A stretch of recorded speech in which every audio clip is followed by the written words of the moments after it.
कोल्हापूर रोडवरील मृत्यूचा उंचवटा. 2 दिवस मृत्यूशी झुंज. अखेर 45 वर्षीय कुटुंब प्रमुखाचा मृत्यू. 2 चिमुकल्यांच्या डोक्यावरून वडिलांचे छत्र हरपले. आता या मृत्यूला जबाबदार कोण? कोल्हापूर रोडवरील एका धोकादायक उंचवट्याने एका कुटुंबाचा आधार हिरावून घेतला. 2 दिवस मृत्यूशी झुंज दिल्यानंतर 45 वर्षीय मौलाली मस्तान साहेब पठाण यांनी अखेरचा श्वास घेतला. आणि आता प्रश्न फक्त एका अपघाताचा नाही, तर जबाबदारीचा आहे.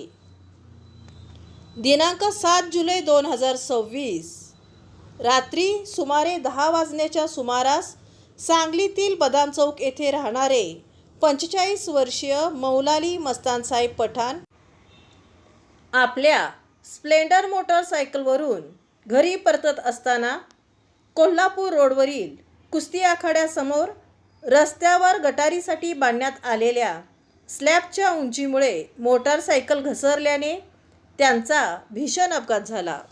या अपघातात त्यांच्या डोक्याला, बरगडीला तसेच हातापायांना गंभीर दुखापत झाली.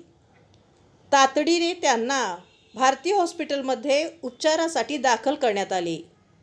मात्र 2 दिवस मृत्यूशी झुंज दिल्यानंतर दिनांक 9 जुलै रोजी उपचारादरम्यान त्यांची प्राणज्योत मालवली. त्यांच्या पश्चात पत्नी, 10वीत शिकणारा मोठा मुलगा आणि 3रीत शिकणारा धाकटा मुलगा असा परिवार आहे. एका क्षणात या कुटुंबावरील कर्त्या पुरुषाचे छत्र हरपले. स्थानिक नागरिकांच्या म्हणण्यानुसार रस्त्यावर गटारीसाठी बांधण्यात आलेल्या स्लॅबची उंची रस्त्याच्या पातळीपेक्षा जास्त असल्याने यापूर्वीही अनेक दुचाकीस्वारांचे अपघात झाले आहेत. तरीही हा धोका कायम आहे. इतकेच नव्हे, या परिसरातील CCTV कॅमेराही अनेक महिन्यापासून बंद असल्याचे नागरिक सांगत आहेत. कोल्हापूर रोड हा अत्यंत वर्दळीचा मार्ग आहे.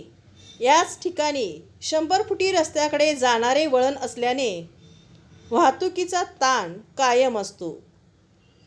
रात्रीच्या वेळी वाहनांची गर्दी, काही वेळा बंद असणारे रस्त्यावरील दिवे आणि रस्त्याच्या पातळीपेक्षा उंच गटारीसाठी बांधण्यात आलेला स्लॅब. स्थानिकांच्या मते ही परिस्थिती अपघातांना निमंत्रण देत आहे.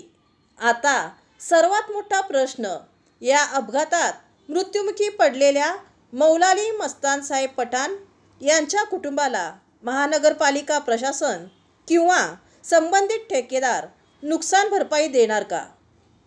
अपघातास कारणीभूत ठरल्याचा आरोप होत असलेल्या संबंधित ठेकेदारावर आणि महापालिका प्रशासनावर जबाबदारी निश्चित केली जाणार का? एका पत्नीचा संसार उद्ध्वस्त झाला. 2 लहान मुलांच्या डोक्यावरून वडिलांचे छत्र हरपले. आणखी किती निष्पाप जीव गेल्यानंतर प्रशासन जागे होणार?